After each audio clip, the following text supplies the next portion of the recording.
Broadcasting. Okay.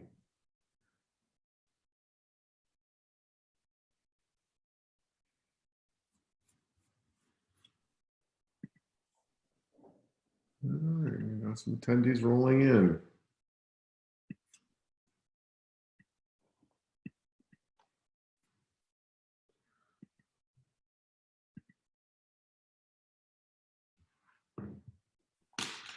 Good evening, everybody. Welcome to the Oculus Insights COVID-19 resilience package. Everybody is just joining on board, so we'll wait a few minutes for everybody to join our call, and then we'll start the webinar. I'm joined tonight by my partner in Oculus, Dr. Joop Loomans. He is up very early in the morning in the Netherlands. It is 2 in the morning in the Netherlands, but he said he'll stay up and join this. Are you there, Joop? Yeah, good morning. No, I'm there. No worries. Okay, good. The good So thing we have about a couple minutes for everybody to show up, and then we'll start this call.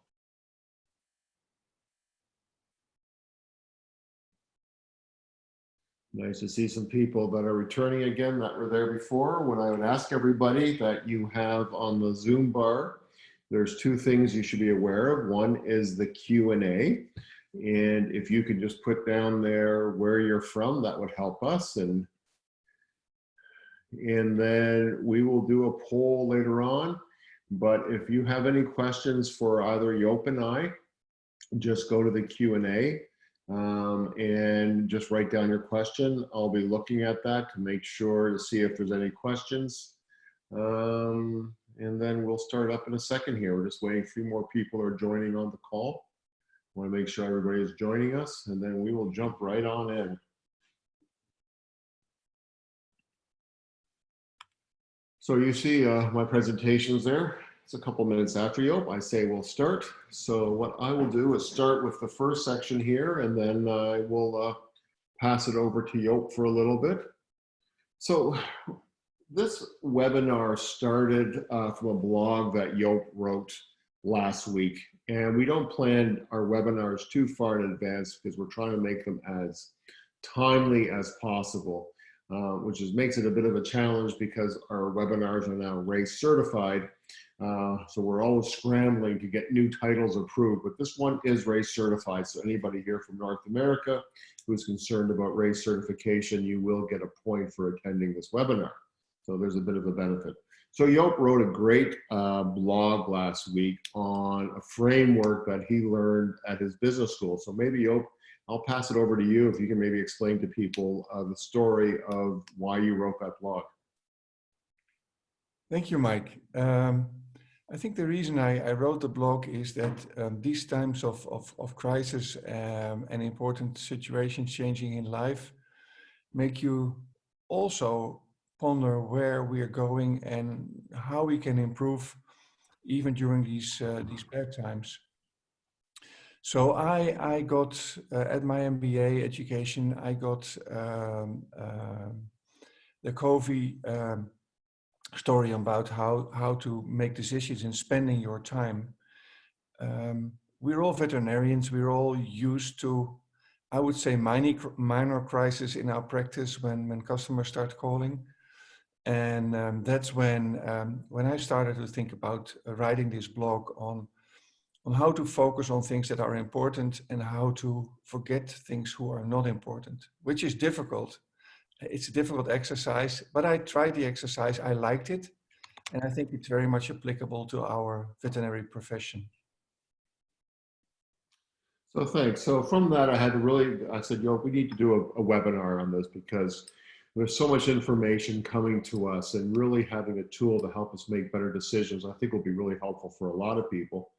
So today we're going to talk about a few things. Number one, we're going to talk about how we're spending our time now. And actually, we're going to try to make this a bit more of an interactive webinar and ask you some questions and think about it, and we'll come back to it later on. We're going to talk about how we should spend our time. You know, we're leaders of practices, practice owners, practice managers. How should we spend our time? when there's a lot of uncertainty in the air. We've got to make some decisions.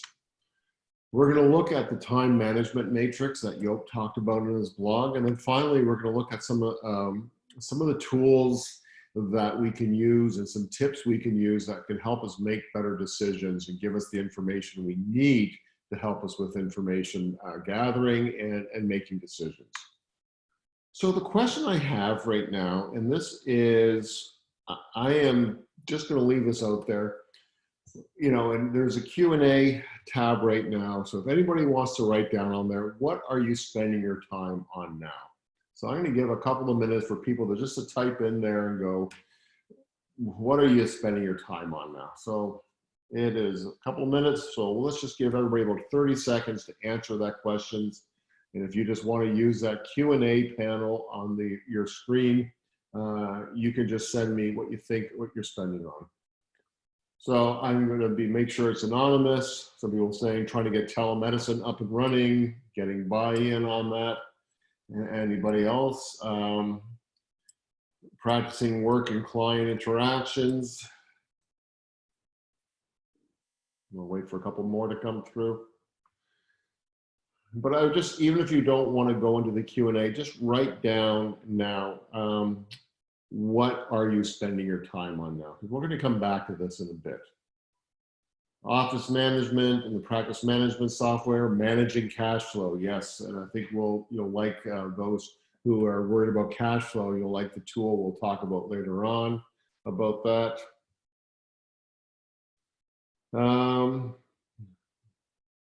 So let's carry on then. So there's a lot we could be looking at right now and working on.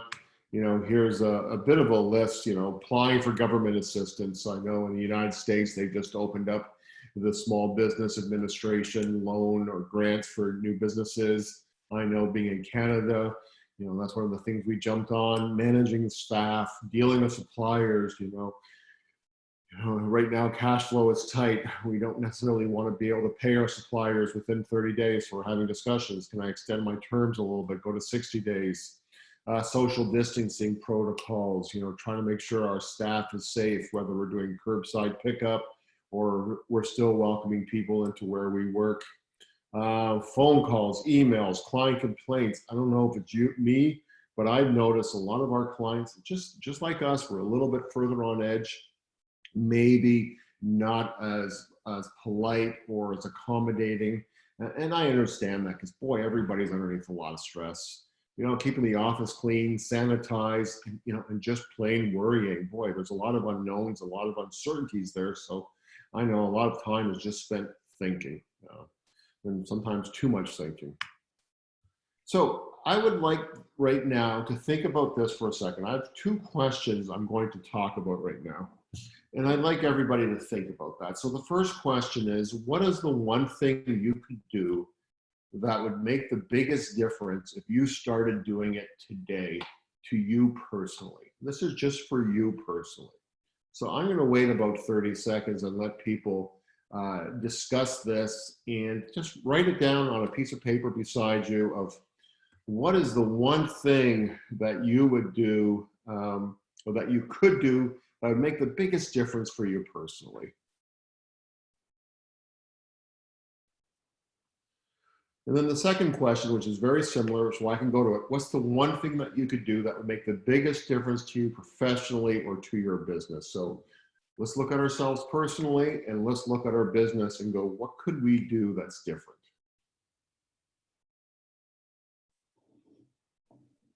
So still getting some Q&A. So people said they're splitting out the COVID-19 payroll with the payroll service to get the loan into two payrolls.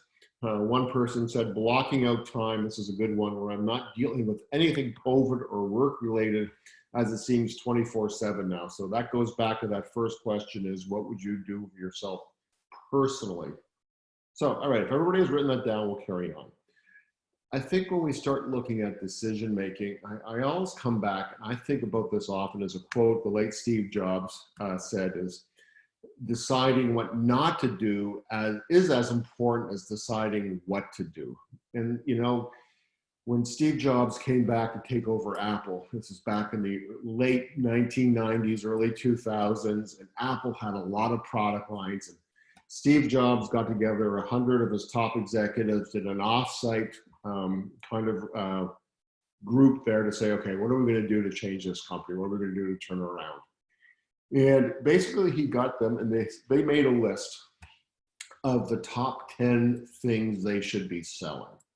So whether it's computers or printers, so we're aging ourselves, we're going back 20 years. We didn't have cell phones and iPads and what that back then. And so he made a list and he got everybody to contribute, and then they had the list of the top 10 items. And then he cut across the top 7 or the bottom 7 and said, we're just going to focus on 3. These are the 3 things we need to focus on to turn this company around. We're not going to spend time being distracted by other things. So and obviously we did pretty well. Apple's done pretty well since 2000.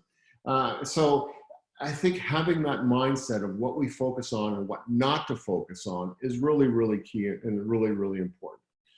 So Joop, I'm going to pass this over to you, because now we're going to start talking about where we should spend your time. And because I'm controlling the keyboard, Joop, so just say to me, next slide, and I'll just keep on going. So I know it's not the most glamorous way of looking at it, but just that's the way we'll do it. So where should you spend your time is the question. Yes, please. All right. So this is the time management metrics that Covey made. And it differentiates between stuff being urgent and stuff being important to you. Important as in what needs to be stamped, what is really important, and rushed as in what's urgent. What do you have to do right now? Otherwise your company will fall apart. The next slide, please.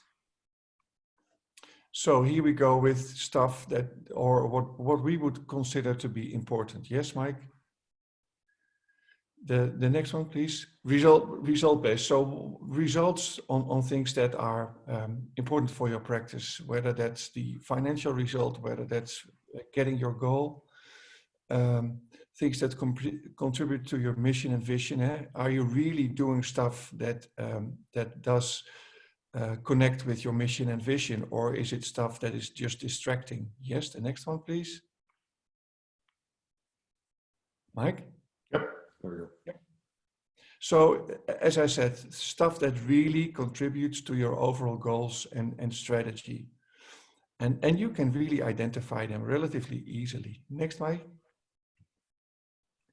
And particularly in the current marketplace, what are the things that really makes you relevant and significant in the marketplace? How do people remind you?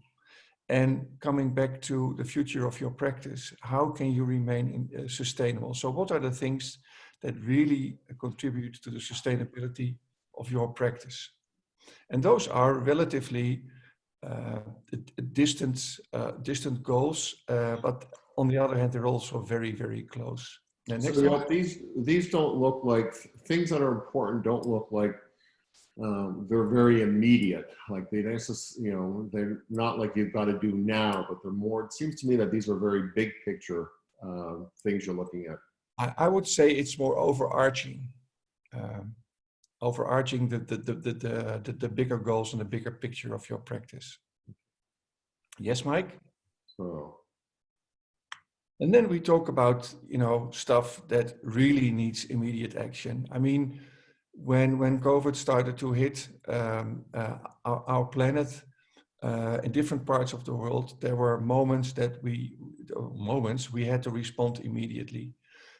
Of course, we complain a lot about how our governments are responding to it, but it's also very clear how difficult it is to really address urgent cases and identify them.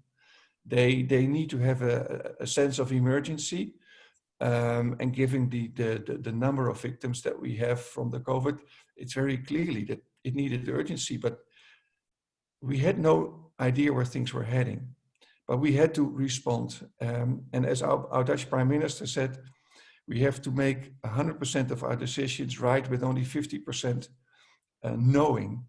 And I think that's exactly right. Mike, the next one, please. As I said, those things cannot wait. They have to be done now, and very often they have to be done by you. But that will be something that will come back in our discussion straight away. And if you look at our profession, urgent cases are from our veterinary point of view, are fun. That's what we became vets for, to do the cesarean in a dog or a cat or in cattle, or to address a wound, or to help animals straight away when they're in a case of emergency. And that's also in insisting on actions. So on the one hand, you have importance, and on the one hand, you have urgency. And urgent stuff can often not feel as important. It's not the overarching stuff, but it's just stuff that needs to be done if you look at the greater picture. Does it make sense to you, Mike?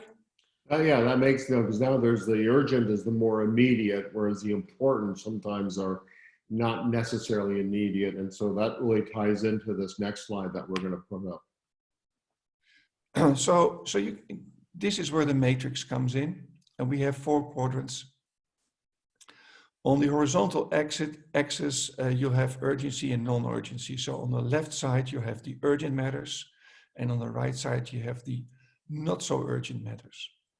And when you look on the other axis, you'll see the more or less importancy of situations or tasks. And we're going to discuss all these 4 quadrants with you and help you to pick the right stuff to do straight away. Yep.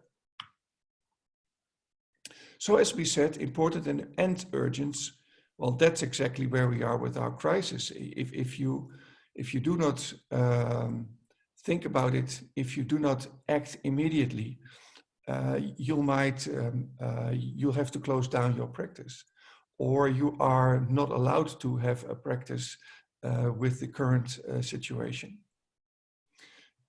Pressing problems, well, COVID is for sure a pressing problem, but it can also be a pressing problem in your staff, with your staff. You can have issues with staff that just cannot wait. They are too important. They have to be dealt with right now. This is something that we very easily find excuses not to address, but that's something we will talk a little bit about later. Deadlines, it's the end of the month, bills have to be paid. These are things that you cannot wait doing. And of course, in our profession, as I said before, our emergency patients are both important and urgent, both to us and to our customers. So that's the first quadrant, where these things come together, and these things have to be addressed right away. It's really an immediate call for action. There's no discussion about it. It has to be done straight away. Then we have stuff that's urgent, but not so important. It's I would almost say the would-be important urgent stuff. Those can be interruptions that suddenly occur. People pushing you to answer something. It could be an email. It could be social media. It could be social push to act. It's urgent for the sender, but in real time, it's not really that important. And actually, you can also wonder if it's so important that you have to do it yourself. So isn't there stuff that can also be delegated? It's urgent stuff. It could be an urgent patient, but does it have to be you that's addressing that patient? Can it also be somebody else? So those are things that at the moment when these things are happening, it should be clear who's addressing it. And it's really if it's not very important, why should you do it? Or if that meeting is not so important, why should it be urgent? So think about these things and make a plan. The next one, Mike. Those are things that are not important and not urgent. And actually, those are things that you wonder, why should I do it anyway? Why should I do these trivial things? Why should I make that particular phone call that's not important and not urgent? Why should I spend so much time on social media, even though they're pushing? Why should I answer these phone calls? Can these phone calls not be done later, or should they be done at all? And busy work actually should be between brackets. It's like an escape route to be busy, to say that you're busy, to pretend you're busy. Well, actually, you're not. You're just buying some time, and sometimes that's time that you need. Sometimes it's time that you should have just to feel comfortable or just to vent a little bit. But realize what you're doing. Yep, and the next one, Mike. Those are things that are important and not urgent. And I think this is particularly, I would say, one of the most important quadrants where you think about, well, for instance, preventative medicine. Plan ahead your dentals, plan ahead vaccinations. Make sure these things have to be done. They are important, but they're absolutely not urgent. Maybe sometimes customers make them urgent, but they're not really urgent. Building relationships, incredibly important, but not urgent. Planning stuff, making up your strategy, education, and personal health and self-care. Those are things that they have to be scheduled. They have to be somewhere in your mind that they have to be done. And they should absolutely not be forgotten. That's why they are important, but they are not urgent. And I think that particularly in this time, when we're under stress, when things are happening to us from the outside, we have to find time, we have to buy time to sit down and think about stuff that very often we just do as an emergency, but the fact that it's an emergency only became an emergency because we forgot to do it when we did have time. Mike, the next slide, please. Yeah, so right now I'm going to put up a poll for us right now, and I'm going to launch it and give it a second. The question is, where do you spend most of your time? Which quadrant are you spending a lot of your time in? And I'm just putting it back up there so you have time to look at that. So when you get a second, we'll just wait for people to start entering the poll, and we see where people are right now. Think about your current state of mind.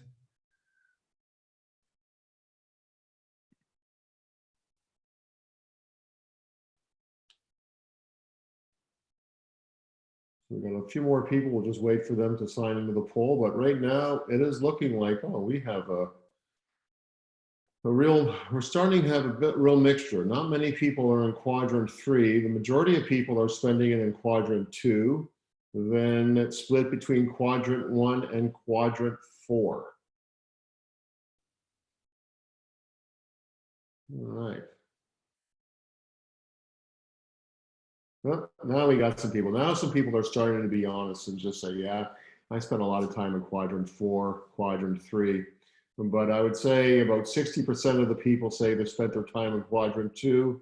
And then about 40% spend it in quadrant 1 and 3. Okay, good. Yeah, it is good. Let's continue with what does it do to you when you're in these quadrants? What happens if you're in quadrant 1 when you're dealing with important and urgent stuff? And we on the slide you can see the stuff that we already discussed. Well, actually, of course, these are very often stressful situations. There's a lot at stake. Whether it's your own health, whether it's the health of your patients, whether it's the health of your practice. And this can provide stress. In a way, stress, of course, is healthy, and you need a certain amount of adrenaline to achieve something in these stressful situations. Actually, we as veterinarians are quite good at it. This is how we're educated. But it can also lead to difficult situations for yourself, personal situations, where stress becomes too much, where you do not have enough support, where you have to make all these important decisions in a stressful situation by yourself. For instance, one of the biggest problems with burnout in a country like Australia is that a lot of vets are in remote areas where they have to do stuff by themselves. They do not have much support, not many people to share, not many people to support them. And then it can lead to burnout and even worse things. Next one, Mike. Yeah. So it can lead when quadrant 1 is your most important quadrant, you're always putting out fires. You do not spend enough time on stuff that is important from a bigger distance. You're constantly on the run because the phone is ringing, stuff is happening, and you have to address issues, you have to address problems. And I focused a lot on veterinary stuff, but it can also be stuff in your practice that you're not well organized, that you have problems finding the right staff members, that you have problems in dealing with staff members. So those are the negative sides. But as I already said, in a way, this is why we are veterinarians, because we love our profession, we love to work with animals, we love to deal and solve problems that they have, very often urgent. And well, in a lot of cases, of course, we succeed. The thing is that you cannot always be on fire. It's called burnout for a reason. And this is the quadrant that, in a way, we love to be there, but it's also our biggest pitfall. It's the biggest problem in keeping ourselves going and keeping our practices alive. If we focus too much on this quadrant, that's absolutely not healthy for yourself, for your practice, and for your staff. So it was interesting, Joop, when we had the survey there, about 60% of the people said they were quadrant 2, and that actually surprised me because, you know, we visit a lot of vet practices. I know you do in Europe, but I visit a lot of them in North America. To me, the challenge that I see in most practices is that the leaders and the staff are spending most of their time in this quadrant 1 just responding. And it's you know, hey, if you're a vet, you've got to be a bit of an adrenaline junkie. But I think most of us in our profession are stuck in this area here. But I mean, there's of course a reason that the people that are on this webinar now are in this quadrant because, sorry, I have 60% of them are in quadrant 2 because they have the stuff organized in such a way that they can attend this webinar. Yeah. Okay, move on to not important and urgent. Can you come up? Yeah, exactly. So these are a bit like the urgent and important stuff, stuff for short-term focus, things actually that maybe distract, take you off the bigger picture. Yes, Mike? Crisis management in a way, but managing the wrong crisis, managing stuff that is not really important. And there you lose your connection with what's really important to your practice. What are your goals? What are your plans? Yes, Mike? I just want to make a comment. This is the one where we often see in practices that people say, we need to hire more people. We can't get our work done. And I think this becomes the default because I think between quadrant 1 and quadrant 3, there's a lot of overlap. And I see a lot of practices say, oh boy, we're just drowning and we're so busy, we need to get some more people. And I think this is, when I see people in this quadrant and they say they need more help, this is where I sort of say, maybe we're not spending enough time in quadrant 2. So as we were talking about that just sort of came to mind. Mike, another thing I think that you can add to it is, and maybe that's a bit too much business-wise, but is it billable? Do customers afford you to pay time and attention to this? This for partly, if I look back at my own time in practice, is where when you make up a bill or an invoice for your customer, you wonder if you want to put it on it. It's as you say there, as we say there, lack of control. sometimes things get out of hand. And it's also, if you have a lot of this stuff going on with a particular customer, you can also wonder if you want to keep working for this particular customer, make decisions on these things. If you only get there for stuff that's not important and they keep calling you and pushing you under pressure to go there. And that's also partly blaming the customer, but also partly blaming you. Are your expectations or the customer's expectations realistic enough? I'm working now for an emergency clinic, which is affiliated with a specialist clinic, and customers expect, and that's also the signage of the clinic, that they will get specialized treatment of specialists 24/7. So people demand cardiac ultrasound in the middle of the night. And they expect you to do these things, even though it is not that important in that particular moment of time. Okay, Mike. The next quadrant. Not important and not urgent. Those are the things that you should wonder if you should do it anyway. Can you continue, Mike? So those are the things that, yeah, why should you do it? Get rid of it. Actually, it's irresponsible to work on these things from a personal point of view and also from a practice point of view. Mike? Dependent on others, yes. And not being in charge yourself. You do these things because people push you to do it or push the practice to do it. But why should it happen? Not trusted. You do stuff, or people demand stuff, you to do stuff, because there's a lack of trust. Also maybe a lack of professionality from your side, that you are yourself able to set your own boundaries.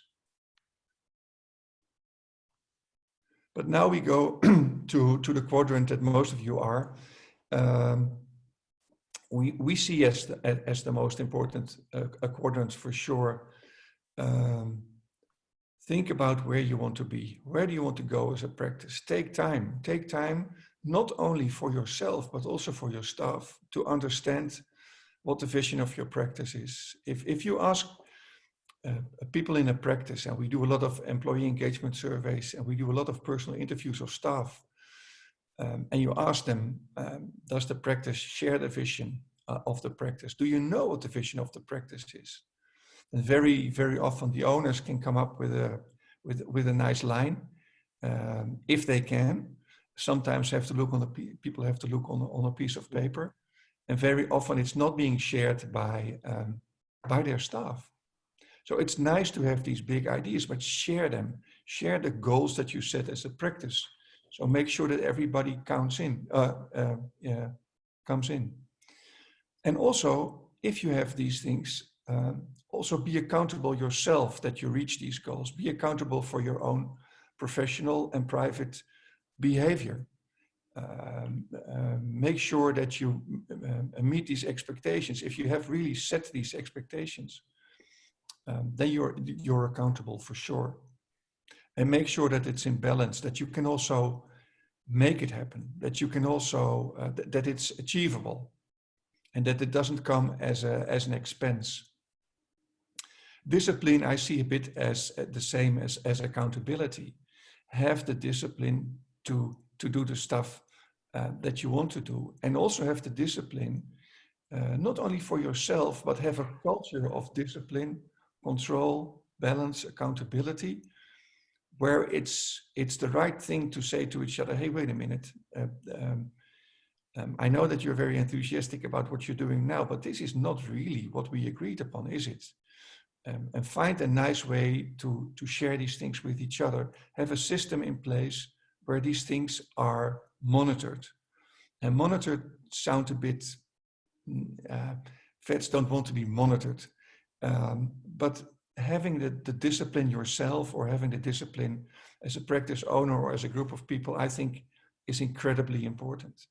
And particularly, I think why a lot of people struggle with being in quadrant 2, the important and not urgent, is that there's not a lot of action. There's not a lot of immediate results for the work that we do. And I think I'm speaking for myself often is you feel guilty thinking in and without a tangible result. And we're very action oriented, and it's not necessarily a comfortable place for us to be. Well, I think it's in our DNA as veterinarians. I mean, we also want immediate reaction and immediate response. It's like also when you do surgery, you know, you want these animals to be perfect the next day, which absolutely is not always the case. There's always a process of rehabilitation, and I think it's what you said perfectly right. I think when you are in quadrant 2, as a leader or as an owner, sometimes you feel guilty because everybody around you is running for the urgent cases, and that's actually what you also want to do. But see it this way, I think you have to set the framework that everything is possible and that everything is being done, and that should be your priority. It should not be your priority that you do everything yourself, unless you're a one-man band, of course, but it's your bigger responsibility of the bigger picture. And I think that's where planning comes in place, Mike. So that'll take us over to the next one, you know, when you have these quadrants there. So I'll let you talk about it. What happened, like in our ideal spot, I'll lead you to explain this, Joop. Well, I think it's where do you want to be and where do you want to focus on? I think as a practice manager and as a leader, I think you should try not to be in this area too much. Actually, you should try to avoid to be in the important and urgent situation. You should have planned ahead. Now, of course, it's unavoidable. Things will happen. If you look at quadrant 3, this is the place, these are the things that you should delegate. You should have a team that is, and team members should be responsible for specific issues in your practice. And we talked about responsibility, accountability. You have to make sure that these people can take their responsibility. So your practice has to be organized in a way that you can delegate and that you feel comfortable in delegating stuff. But you can only delegate if you have your system in place. And try, please, to forget about these non-important and non-urgent matters. It really, sometimes it's nice to do something unimportant and unurgent in your private life, like, you know, just to sit outside, do a walk, forget about stuff. But in your professional life, you should try to get rid of these things. And then, what we think you should focus on, and I think you all have had this message before even attending this webinar, is in quadrant 2, where you plan and where you prepare, and actually where the secret of the success of your practice is situated. Mike?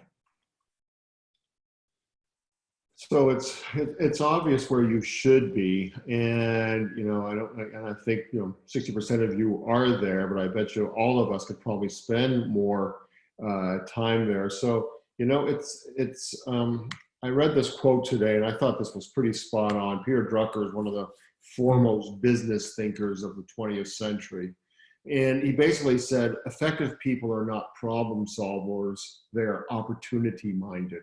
And so it's really that balance between quadrant 1 and quadrant 3. In quadrant 3, you're thinking about the opportunities. Quadrant 1, quadrant 3 are the people that actually go out and solve them. And I think in what we're doing right now with this COVID-19 crisis, there's so much uncertainty. This is where we should be spending some time sitting back and taking the time and going, where are the opportunities?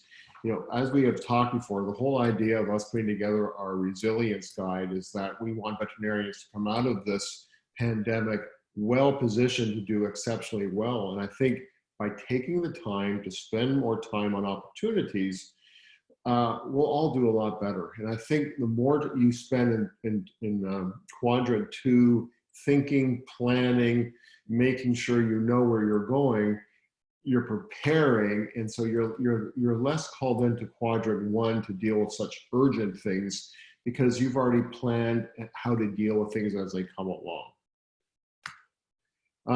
So yeah, so we've already gone over there. What I'm going to do is just going to go back up there. What I want to show you is something some of you who are on the very first webinar may have seen. And I'm just going to show you something new. It's something that we have put together. It was never live before. So I'm just pulling up my website right now. So this is our the Oculus resilience guide that we have all our webinars and our podcasts and blogs. But what I want to show you is something that's brand new. That is our scenario planning tool. So if you go to the services part of our veterinary resilience guide, you will see called the scenario planning toolkit. So this is you as the planner, as you as the one that is looking for opportunities, you thinking of the big picture. This is where you want to be. And so what we have done is created this new online tool where you can sit there and go, all right, you know, it's April, we're going into May. What did I figure May was going to be like for sales? Do I have a budget for what May was going to be like? And if I don't, maybe I can go back and look at May 2019. And there's a few numbers you can input in here. And so what it basically does, it says, okay, here's a scenario. We got 3 steps. First one, you're going to enter the information. Once you enter the information, you will receive by email a small survey. And then if you want, you can go further ahead and get a personalized video call from one of us at Oculus. But this is what I want to show you because this is free and you can do this anytime. So here's an example here. So this practice here, it could be any practice, anywhere, any species. This is just made up numbers here, but their income for the month of May, it's a busy month for them. Their income was going to be $250,000. Our vet payroll, it's a high payroll, it's $62,500. Our tech payroll is $15,000. I mean, you're seeing it. The office administration, receptionist, management is $22,500. And finally, our fixed costs, our rent, our insurance, our utilities, all the things that we just need to have to open the doors is $47,500. And so once you've inputted this information, which you can get off your income statement or your bookkeeper could show it to you, we can then go into this and say, all right, what do we want to assume? So I'm just setting this up fresh, and you can go this over and over again and say, okay, it's May. What do we think are, where are we looking at? And so in the United States, on average, depending on the areas, people are actually doing well to down quite a bit. So let's just say for this example, our sales are going to be 80% of what we budgeted. And we have our cost of goods, and cost of goods are the medication, the supplies, anything that we would involve in taking care of a patient. And so in most practices, it's anywhere from 20 to 30%. It depends on the type of practice you have. So if my sales are down 20% and I keep my payroll and fixed costs at the same, instead of making a profit of 40,000, I'm going to lose 3,500. So what this tool lets you do and helps you plan is to say, okay, maybe I'm going to be really frugal and we're only going to order what we want and we're going to drop this down to 25%. Hey, we've made a little bit of profit. But there's something that we need to think about. All of us have bank loans or equipment loans, things that we don't see on our profit and loss statements that we need to pay every month. Whether it's for new dentistry machines or x-rays, whatever, new equipment, whatever. And so let's say for this example, this practice had $5,000 they have to pay every month. Even though you've made a profit, you don't have enough money left over to pay your bank for the loan. So you're going to be down a little bit. So this lets us go back and just say, okay, our sales are down 20%. What happens if I drop my staff to 80%? We'll just do all of our staff at 80% a bit as opposed to the normal payroll. You're going to maybe give them some reduced hours, depending on how you want to look at it. and my fixed costs, I'm going to talk to my landlord and see if I can get my rent taken off so my fixed costs go down to 95%. All of a sudden, we're making some pretty good profit. We're not making 40,000, but we're making 25,000. And guess what? We have a lot of money left over to pay for our balance sheets. So again, these are the kind of tools that we're looking at. I'm going to be really honest with you right now. Where I'm at in Canada. I'm an equine only practice. The barns are closed. We are only emergent. We can only do urgent care. So my sales are down about 60% of what I budgeted. And so that's a huge hit. Without doing this, you look at it right here and go, wow, my net income is going to be below 16, and I'm not going to make enough money to pay for things. We're lucky, even though we're down at 80% of what our payroll is now, and we've actually been able to bring our fixed costs down considerably. We're able to bring down our cost of goods to about 20% from about 23%. But even then, it's not enough. We're lucky we have some government assistance to help pay for support staff, because if I didn't have that, we'd be losing a lot of money and we'd be in a much different story. And we like this because this gives you the information and allows you to plan, allows you to go back and forth and go, what happens if I do this? What if I do that? So this allows us to be that kind of big picture thinker that plans for the business, that you can be proactive and not reactive. Maybe a thing to add, Mike, is that you can use any time frame. So any time frame. So the basic version gives you one period, but if you want to come forward and when you've done this, you add your phone number and your email, this will send you a report of what you've just figured out. But then it gives you an opportunity, and I don't want to spend time promoting something, but we have two services, whether you want a basic service and get some input, or if you want a more extensive where you want to look at financials over a bigger period of time, maybe on a more granular level, you want to look at a lot of the expenses. If you really want to plan big, that might be where you want to look. So I'm just going to go back to our presentation, Joop, and just there are some areas, last few slides before we get to our questions. So what I thought we would do to close it is I think that matrix is exceptional, and I think it's something that we could all learn and do better with. I just had a question here, and somebody says, how do you tell your staff that you have a COVID PPP? And I'm presuming that's the payroll protection in the United States. And I think, one of the things we're saying of communication and the COVID crisis, this is a little bit of a slight detour, but it's a really, really important question. We have to be very transparent and honest with our staff. I think we need to not sugarcoat things. I think we need to talk to them. I did a webinar with all of my staff last week, where I said to them, I was very frank, like, okay, our sales are down this much. And so we have to go down to this kind of, these amount of hours, because if we didn't, this is the kind of money we would lose. And I was very frank. I said, you know what? January, February, and March, we lose money. That's a slow time of the year. We look forward to April, May, and June, which are our busiest months, to recoup our losses and position ourselves for the rest of the year. But now we're losing that opportunity. April and May are going to be write-offs. Who knows what June is going to be like, but you can pretty well say April and May, we're not going to make money. And so we need to cut expenses in order to get a little bit of a profit to help pay down the debt that we had from the beginning of the year from our losses. And I was very frank and said, right now, if we do everything we're supposed to do, we will, we're going to make a little bit of profit. We're going to pay off the losses we had at the beginning of the year. But if we didn't have that government subsidy of 75% of payroll wages, we would lose so much money. This would be what we would be at now. We wouldn't be like restricting hours. We'd be having to lay off people. We may have to shut down. It would be so devastating. And I think being that transparent, it really helped people go, oh, that's what's going on here. And then I said to people, I said, once our sales get to this level, then we can start thinking about bringing back people's hours. And so what I will do every week, I'll show you where we are in our sales compared to budget.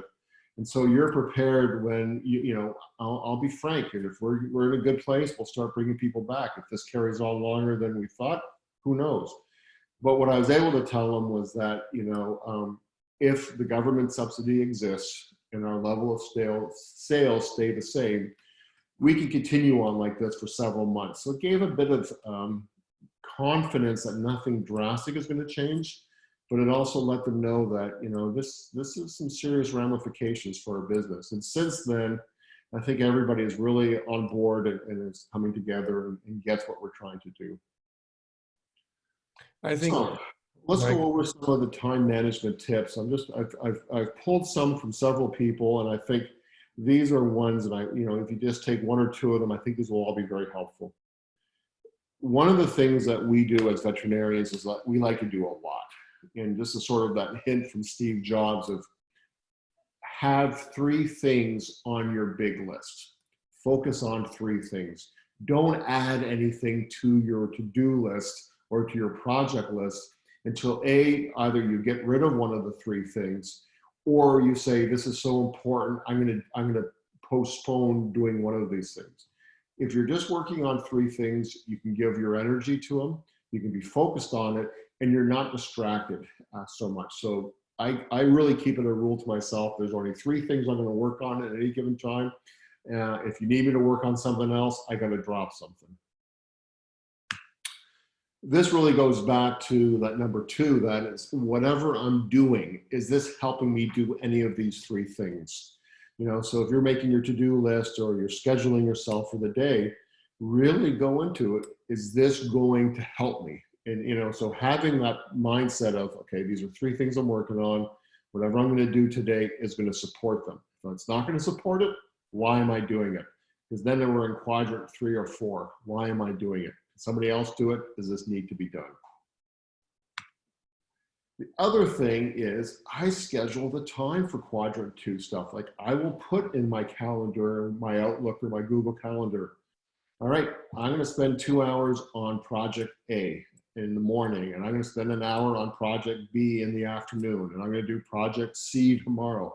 But I schedule it and I have reminders and alarms that, all right, I'm starting on this. And then I give myself some time, and then when it's over, the alarm goes off. And what I will do to really help myself focus on this stuff is I will shut off my Wi-Fi. I'll turn off the internet. And people in my office know, and people that work with me, that, they see my calendar, like, oh, Mike's working on some projects. It's only for next hour. If I need him, I can probably call him. But I know he'll turn his internet on, his email on in a bit and get back to me. So scheduling things really helps. When I did my MBA several years ago, one of our professors, so wise, it was one of the first courses that he taught. And he said something that it really resonated with me from the very, very beginning. He just said, a good leader of a business, whether you're the head of the biggest multinational or a small 3-person practice, you should be spending 10% of your time just thinking about your business, not doing anything other than just thinking and, reading, research, pondering, planning, all the quadrant 2 stuff. If you read any stories about Warren Buffett, the great investor, you'd think his day would just be so full of just action and looking at. He spends his day reading and writing and analyzing. That's all he does. And so I think, I know some of the people that are on this call and they have some very busy practices, but I think we need to sit there and go, you know what, I got to spend the time just thinking about my business, discussing it and analyzing it. And I think this gets us into the right framework. I also want to think, the other thing we ought to think about is how we delegate. As veterinarians, we like to control things. We're not very tolerant of mistakes, which makes sense when we're dealing with animals. If a mistake is made, there's some jeopardization of the health, and people, it's not the outcomes we want. But we need to learn to delegate. This is a scene from one of the kitchens at Noma, the top restaurant in the world. And the only reason why this restaurant works is everybody knows what their role is. you go to a famous restaurant, you're not expecting to see Gordon Ramsay cooking every night. Everybody is trained. The leader of the restaurant has a vision for it, but they're not necessarily doing all the work. And I think we could take a lot of lessons from that, apply to our own businesses to train people and delegate it. And then the last thing I think I would put there is just going back to where we started, of learning how to say no. And I think, I'm not going to do that. No, I'm not going to get involved in this project. This goes back to, is this going to fulfill the 3 things that I want to do today? No. And so the more I have learned to say no, the more time I have, obviously, but the more productive I am, because I'm not distracted by small things that get me into category 3 or 4, and I can focus on category 2. So just to review, and then we'll have a few minutes for some questions. 3 items at a time. Don't spread yourself too thin. Make sure what you do supports number 1, that it supports one of the 3 things. Make sure you schedule the time to do it every day, every week. Follow that 10% rule, and that I'm going to spend 10% of my time just thinking about my business. Learn to delegate, make your team stronger, make sure you're not the one that has to put out all the fires. And then finally, just learn to say no. So with that, we have a few minutes left. On that Q&A, does anybody have any questions? We'll leave that open, and then while we're waiting for questions to come in, I'll talk about our webinar coming next week. Dr. Adam Little. He's presented at our summits in the United States, and he's presented at our summits in Amsterdam. And this guy knows technology, telemedicine, and he sees years ahead of us. I just recorded a podcast with him last week, and it's going to go live this week. And I said, Adam, can you please do a webinar, because your information is so amazing. So we'll be doing this next Tuesday. Every Tuesday we do our Oculus webinars. Just seeing if anybody has any questions. We'll give it another minute. Otherwise, we will sign off. You all get an email tomorrow if you want to look at this again or share this email with anybody. But I also, if you haven't registered yet for our Veterinary Resilience Guide, just go to veterinaryresilienceguide.com, and you can see all of our webinars, the past webinars, all of our podcasts, all of our blogs, anything related to help people get through the COVID-19 crisis. On that note, we've been on for an hour. I'd like to thank everybody. Thank you, Joop. Hope we get back to sleep again. And I look forward to talking to you all next week. Thank you, Mike. Bye-bye. Bye, everybody.